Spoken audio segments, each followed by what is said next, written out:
अस्सलामुअलैकुम 26 न्यूज के साथ मैं हूं नाइला मीर। नजर डालते हैं नेशनल बुलेटिन पर। सेनेट की 6 खाली होने वाली नशिस्तों पर ज़िमनी इंतखाब के लिए पोलिंग का अमल जारी है। इस्लामाबाद, बलूचिस्तान और सिंध से सेनेट की 6 नशिस्तों पर ज़िमनी इंतखाबात पर पोलिंग का आगाज सुबह 9 बजे हुआ, जो शाम 4 बजे तक जारी रहेगा। सेनेट की नशिस्त के लिए इस्लामाबाद से सुन्नी इत्तेहाद कौंसिल के इलियास मेहरबान और पीपल्स पार्टी के यूसुफ रजा गिलानी उम्मीदवार हैं। इस्लामाबाद की नशिस्त के लिए वोटिंग कौमी असम्बली में होगी। सिंध से सेनेट के ज़िमनी इलेक्शन में पीपल्स पार्टी के जाम सैफुल्लाह खान और मोहम्मद असलम अब्रो उम्मीदवार हैं, जबकि सुन्नी इत्तेहाद कौंसिल के नजीरुल्लाह और शाजिया सुहेल भी सिंध से सेनेट के उम्मीदवार हैं। बलूचिस्तान से सेनेट की 3 जनरल नशिस्तों पर ज़िमनी इंतखाबात के लिए 7 उम्मीदवार मैदान में हैं। पीपल्स पार्टी के अब्दुल कुद्दूस बुजंजो और मुस्लिम लीग नून के दोस्तीन डोमकी उम्मीदवारों में शामिल हैं। JUI फे के अब्दुल शकूर खान और बलूचिस्तान अवामी पार्टी के कोदा बाबर और मुबीन खिलजी भी उम्मीदवार हैं। 2 उम्मीदवार सैयद महमूद शाह और मीर हरबार डोमकी भी आजाद हैसियत से इलेक्शन में हिस्सा ले रहे हैं। याद रहे कि सेनेट की 6 नशिस्तें यूसुफ रजा गिलानी, मौलाना अब्दुल गफूर हैदरी, निसार खोड़ो,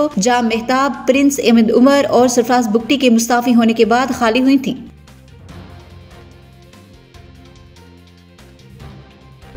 आलमी मालियाती फंड IMF रिव्यू मिशन से मुज़ाकरात शुरू होने से चंद घंटे पहले वजारत खजाना ने दावा किया है कि पाकिस्तान ने दूसरे जायजे के एहदाफ को कामयाबी से हासिल कर लिया है। हुकाम के मुताबिक पाकिस्तानी इक़दामात के नतीजे में IMF के प्रोग्राम स्टैंड बाई एग्रीमेंट के तहत $1.1 अरब की तीसरी किस्त के इजरा की तवक्का है। वजारत खजाना ने अपने सरकारी ऐलान में कहा है कि पाकिस्तान ने IMF के जायजे के तमाम स्ट्रक्चरल बेंचमार्क्स, कैफियती कारकर्दगी के मेयारात और दीगर अशारियों के अहदाफ हासिल कर लिए हैं। ये स्टैंडर्ड बाई एग्रीमेंट का हातमी जायजा होगा और इस हिस्से में स्टाफ लेवल समझौता उनकी मंजूरी के बाद मुतवक्के है। ताहम IMF से आइंदा मुज़ाकरात के दौरान कुछ तशवीश के मामला होंगे, क्योंकि वो स्टैंड बाई प्रोग्राम ने पहले 6 माह के दौरान 974 अरब रुपए के करीब मुनाफा दिया है, जबकि इसका हदफ 1074 अरब रुपए था।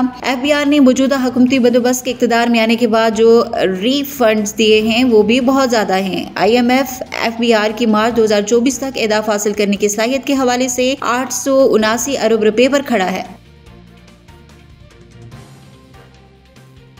वफाकी वज़ीर खजाना मोहम्मद औरंगज़ेब का कहना है कि हुकूमत को पहले अपना घर ठीक करना होगा। दोस्त मुल्कों से कर्ज लेकर रूल ओवर कराने का फार्मूला अब नहीं चलेगा। वफाकी वज़ीर खजाना मोहम्मद औरंगज़ेब ने महंगाई और शरह सूद में जल्द कमी की तवक्का की और अखराजात में कमी का आज़म किया। वज़ीर खजाना का कहना था कि हुकूमत को पहले अपना घर ठीक करना होगा। दोस्त मुल्कों से कर्ज लेकर रूल ओवर कराने का फार्मूला अब नहीं चलेगा। दोस्त मुल्कों ने कह दिया है कि मदद करना चाहते हैं, पर मदद अमदाद की सूरत नहीं, सरमायाकारी के जरिए। मोहम्मद औरंगज़ेब का कहना था कि PIA दुरुस्त सिमत में आगे बढ़ रही है। बिजली की तकसीम कार कंपनियां सूबों के हवाले नहीं करेंगे, बल्कि उनकी निजकारी करेंगे और बिजली तकसीम कार कंपनियों को भी प्राइवेट सेक्टर में ले जाएंगे। रेवेन्यू लीकेज रोकने के लिए FBR की डिजिटलाइजेशन होगी। उन्होंने मजीद कहा कि अगले माली साल में चीनी मार्केट में पांडा बांड बेचकर पैसा लाएंगे। सालाना तरक्याती प्रोग्राम में सिंध की तरह निजी शोबे की शराकत से काम करेंगे। अब हमारी मुआशी तरक्की की बुनियाद बरामदात होंगी। ऐसी तरक्की नहीं चाहते जिसमें दरामदात और तजारती खसारा बढ़ जाए।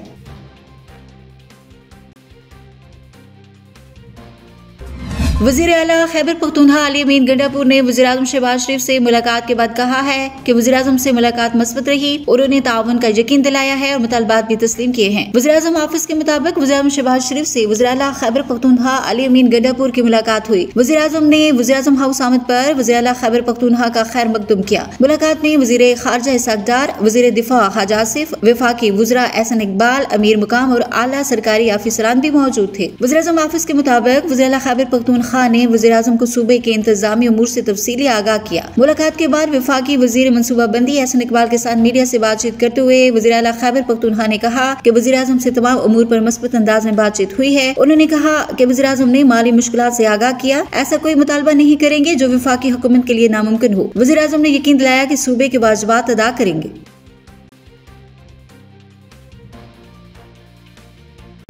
अब तक के लिए इतना ही। मजीद खबरों और अपडेट्स के लिए देखते रहें 26 न्यूज।